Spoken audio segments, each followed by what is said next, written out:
হৃদয়ের স্পন্দন আমাদের আগামী দিনের এমপি জাতীয় নেতা ডক্টর খন্দকার মারুফ হোসেন সহ নেতৃবৃন্দ, আসসালামু আলাইকুম। আমি কোনো বক্তব্যই রাখবো না, আমি 1 মিনিটের মধ্যে আমার কথা শেষ করব। বক্তৃতার প্রারম্ভে এই ফোরামের প্রাথমিক প্রতিষ্ঠাতা ডক্টর খন্দকার মোশাররফ হোসেন যে দায়িত্ব দিয়েছিল মেঘনার মুজিবুর রহমান সাহেব, দাউদকান্দির শাহজাহান চৌধুরী, যারা আজকে জীবিত নাই, তাদের আত্মার প্রতি আমি আমার বিধি, তাদের আত্মার মাগফিরাত কামনা করি। বন্ধুরা আমার, আপনারা জানেন গত 13 বছর আমরা ইফতার করতে পারি নাই।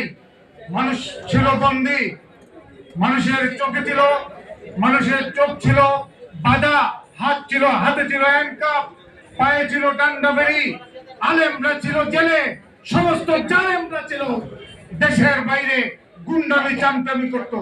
সেই থেকে মহান আল্লাহ আজকে আমাদেরকে মুক্ত পরিবেশে এই ইফতার মাহফিল করার যে সুযোগ দিয়েছে, সে আল্লাহর প্রতি আমরা শুকরিয়া আদায় করি। আমি আপনাদেরকে ধন্যবাদ জানাই। যেমনটা আমরা চেয়েছিলাম যে একটা সুন্দর পরিবেশে আজকে ইফতার মাহফিল অনুষ্ঠিত হোক। There is no good organization, there is no bad organization, but who can make it good or bad? একটা সদিচ্ছাই যথেষ্ট।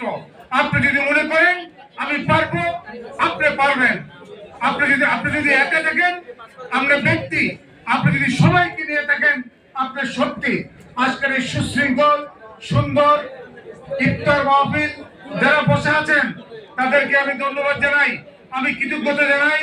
যারা গত 3, 4, 5 দিন এই ইফতার মাহফিলকে সাফল্যমণ্ডিত করার জন্য অক্লান্ত পরিশ্রম করেছেন, আমি যুব ফোরামের নেতৃত্ববৃন্দ আনন্দ এবং তার নেতৃত্বে যারা এখানে কাজ করেছেন তাদেরকেও ধন্যবাদ জানাই। এই ফোরামের সুযোগ্য সভাপতি জনাব মিয়া মিজান সাহেব সহ যাদের নাম বলতে পারলাম না, যারা পর্দার বাইরে আমাদেরকে সহযোগিতা করেছেন, আপনাদের সবাইকে ধন্যবাদ জানাই। শেষ করছি, এই অনুষ্ঠানের যদি কোনো সাফল্য থাকে সেটা আপনাদের, যদি কোনো ব্যর্থতা থাকে সমস্ত আমাদের ব্যর্থতার জন্য আমরা আপনাদের কাছে ক্ষমা চাই। আপনারা ইফতার করুন। আপনাদের সবাইকে ধন্যবাদ জানিয়ে আমার বক্তব্য শেষ করছি। আসসালামু আলাইকুম ওয়া রাহমাতুল্লাহি ওয়া বারাকাতুহু।